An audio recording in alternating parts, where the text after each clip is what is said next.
A Bolsa Brasileira hoje representa apenas 1% do mercado global de ações, e quem investiu no Ibovespa há 10 anos atrás teve um prejuízo de 26% em dólar, enquanto que quem investiu de forma global teve um lucro de 130%. Basicamente, quem investiu R$ 10.000 no Ibovespa há 10 anos atrás, hoje teria apenas R$ 7.400, ou seja, teria menos dinheiro do que investiu. Agora, se esses mesmos R$ 10.000 tivessem sido aplicados de forma global, hoje a pessoa teria R$ 23.000, ou seja, R$ 13.000 a mais do que o valor que foi aplicado. E essa baixa performance da Bolsa Brasileira é muito influenciada pela desvalorização da nossa moeda em relação ao dólar. Então, quando investimos todo o nosso dinheiro apenas na Bolsa Brasileira, além de perder a oportunidade de investir em 99% do mercado global, nós também perdemos a oportunidade de investir nosso dinheiro em moeda forte. E pensando nisso, existem vários ETFs que nos permitem acessar o mercado global de ações. Porém, existe um ETF especificamente que nos permite investir de forma global, ou seja, através dele a gente consegue ter acesso a 98% do mercado global de ações. Isso acontece porque esse ETF acompanha o índice FTSE Global All Cap Index, que é um índice que vai acompanhar o mercado de ações espalhadas por vários países ao redor do mundo. Dessa forma, ele acompanha mais de 9.000 ações, tanto de empresas pequenas quanto de empresas grandes, que são as famosas Small Caps e as Large Caps. As Small Caps são aquelas empresas menores que possuem uma capitalização de mercado, ou seja, um valor de mercado, entre 250 milhões de dólares e 2 bilhões de dólares. Já as Mid Caps são as empresas médias, que elas vão ter capitalização ali entre 2 e 10 bilhões de dólares. E já as Large Caps são as grandes empresas, são as maiores que possuem capitalização acima de 10 bilhões de dólares. E um ponto super interessante desse índice é que, como ele acompanha o mercado de ações globais, ele vai abranger tanto os países desenvolvidos quanto os países emergentes. Os países emergentes são aqueles países que estão ali na sua fase de desenvolvimento, de crescimento, que são países como o Brasil, como a China, como a Índia, como a Rússia. Já os países desenvolvidos são aqueles países que são os mais ricos que possuem atualmente, como os Estados Unidos, a Inglaterra, a Alemanha, o Japão, dentre outros. E o ETF em questão é o ETF VT, ou Vanguard Total World Stock Index Fund ETF. Ele foi fundado em 2008 e possui um preço de cota de $119. Esse é o valor atual, ou seja, com esse valor você consegue investir em uma cota desse ETF. E aqui no site desse fundo a gente consegue ver algumas informações bem interessantes, como a taxa de administração, que atualmente está em 0,07%. Isso significa que se você tiver R$ 10.000 investidos nesse ETF, você vai pagar uma taxa de administração anual de R$ 70. E esse valor ele vai ser descontado já da sua cota, então você não precisa ficar pagando essa taxa todos os anos, porque já vai ser descontado do valor que você tem investido no ETF. E atualmente a gente consegue ver que esse ETF ele investe em 9.831 empresas globais. Olha só o tanto de empresa que esse ETF abrange. E a gente também consegue ver a distribuição dos ativos, né? Onde eles estão localizados e quais são as empresas. Então aqui, por exemplo, a gente consegue ver que a maior parte está lá nos Estados Unidos, né? Que a América do Norte é praticamente Estados Unidos mais o Canadá, mas os Estados Unidos tem a maior peso. Por quê? Porque atualmente as empresas americanas são as empresas que representam maior peso aí no mercado global. E aí também vai ter exposição aqui no Oriente Médio, no Pacífico, Europa, nos países emergentes, né, que vai incluir o Brasil. A gente consegue ver também aqui um detalhamento por país. Então, como eu falei, a maior parte que é Estados Unidos, depois o segundo lugar vai ser o Japão, Reino Unido, China, Canadá. E se a gente rolar lá para baixo, a gente vai conseguir ver o Brasil também aqui, ó. Ele tem um peso de 0,5% nesse fundo, que é justamente porque esse é o peso, né, que o Brasil tem no mercado global de ações. E mais aqui embaixo a gente consegue ver também a distribuição por empresas, né? Então, por exemplo, atualmente a empresa com maior peso aqui é a Apple, depois a Nvidia, depois a Microsoft, a Amazon, Facebook, a Google, dentre outras. Então a gente consegue ver aqui o detalhe por empresa. É claro que é importante mencionar que investir em ETF é uma coisa arriscada, porque são ativos ligados aí à renda variável no mercado de ações. Então não é um investimento recomendado para você investir hoje e resgatar amanhã. O foco aqui é sempre no longo prazo. Então é para você investir e resgatar aí no mínimo 10 anos. E um outro ponto super interessante em relação a esse fundo é que ele pertence à BlackRock, que atualmente é a maior gestora de ativos do mundo. Então a gente não está investindo em um ETF que pertence aí a uma gestora pequena.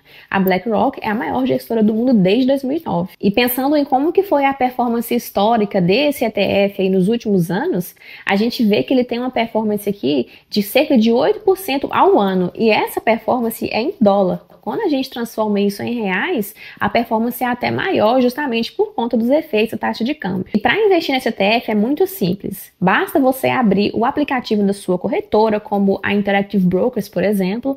Aí você vai lá em pesquisar, vai colocar o código do ETF, que vai ser o VT, e aí você vai clicar em comprar e vai escolher a quantidade ou o valor que você deseja investir. E por que investir nesse ETF é super interessante para a nossa carteira de longo prazo? Porque tentar prever o mercado é uma coisa praticamente impossível e quase ninguém acerta. Porque pensa só, hoje em dia é muito fácil falar que Nvidia, Apple ou Amazon são grandes empresas, são excelentes empresas que todo mundo deveria investir, porque hoje a gente sabe que elas são as maiores empresas do mundo. Porém, há 30, 40 anos atrás, essa não era a opinião que as pessoas tinham. E provavelmente daqui 30 ou 40 anos vão ter outras empresas também que vão estar se destacando aí no mercado global. Então, para quem investe no longo prazo, não adianta apenas saber quais são as maiores empresas de hoje. Você precisa se preparar para o futuro, para que você tenha exposição às maiores empresas do futuro também. Então, olha só que interessante. Vamos dar uma olhada aqui em quais foram as maiores empresas do mundo ao longo das últimas décadas. Se a gente olha aqui, ó, em 1989, o top 5 das maiores empresas em valor de mercado daquela época eram essas aqui, ó, que são empresas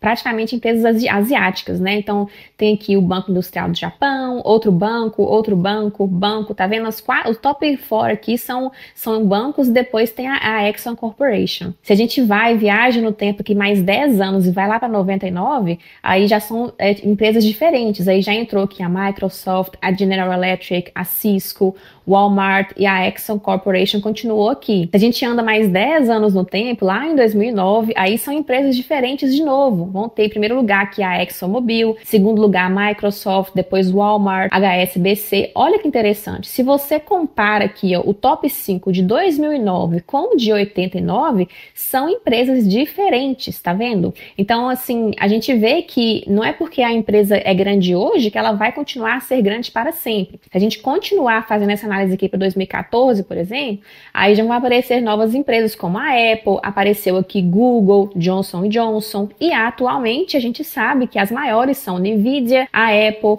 Microsoft, Google e Amazon. Mas se eu te perguntar quais serão as maiores empresas daqui 20, daqui 30, daqui 40 anos, é muito difícil de prever. A gente tem uma ideia de que as maiores empresas de hoje vão continuar sendo maiores empresas, porque elas estão no setor de tecnologia, com o setor de crescimento e tudo mais, mas isso não impede que novas empresas surjam no futuro e que tomem o lugar delas e que se tornem ali as maiores empresas globais. Então, quando a gente investe de forma passiva em um ETF que acompanha o índice global, a gente se protege e se prepara para o futuro. Por quê? Porque se você investe nesse ETF hoje, você vai estar colocando o seu dinheiro na maior exposição nas maiores empresas de hoje. Porém, na medida em que o tempo vai passando, que novas empresas vão surgindo, que vão crescendo naquele índice, o ETF vai ser ajustado automaticamente sem que você precise fazer absolutamente nada. Então, vamos supor que daqui 10, daqui 20 anos vai ter uma empresa diferente aí sendo a top 1 global. Quando você investe no ETF VT ou em algum outro ETF que acompanhe esse índice, você vai ter exposição a essa empresa. Por quê? Porque o índice vai ser ajustado e o ETF vai ser ajustado também. Além disso, muita gente hoje em dia gosta de colocar a maior parte do dinheiro apenas nos Estados Unidos, porque historicamente foi o país que mais cresceu, que é um dos Estados Unidos que possui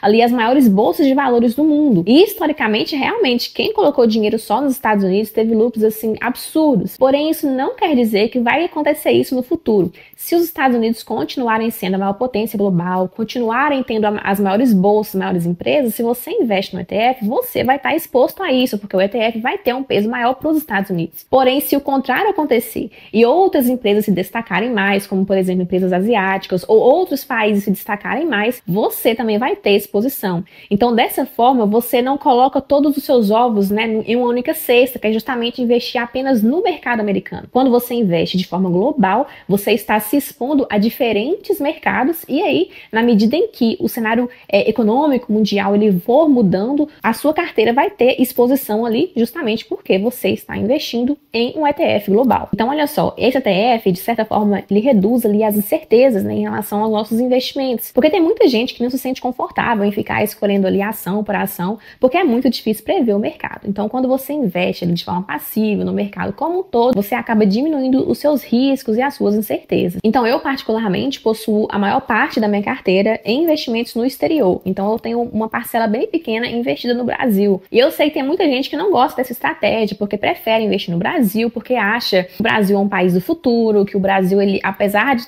ser um país ali em desenvolvimento, ele tem um potencial muito grande de crescer, de se destacar no cenário econômico mundial. E eu super entendo, assim, esse sentimento. Só que, na minha opinião, a gente escuta que o Brasil é o país do futuro desde os anos 60 e não mudou muita coisa desde então. E se a gente olha historicamente, quem investiu apenas na Bolsa Brasileira, de certa forma, perdeu ali a oportunidade de investir no mercado global e ter maiores retornos. Sem contar que quando a gente pensa em países emergentes no mundo hoje, como, por exemplo, a China e a Índia, são países que, teoricamente, são similares ao Brasil, mas que vêm se destacando muito mais no cenário internacional. Então, assim, investimentos na Índia e na China acabam sendo muito mais estratégicos do que investimentos no Brasil. Eu não estou te falando para você tirar o seu dinheiro do Brasil, mas para você começar a pensar nas suas escolhas, porque ter uma exposição global, ela é interessante, porque às vezes a gente fica só acreditando ali que o Brasil é um país que vai crescer, que vai se desenvolver, e às vezes a gente fica esperando o futuro que nunca vai chegar.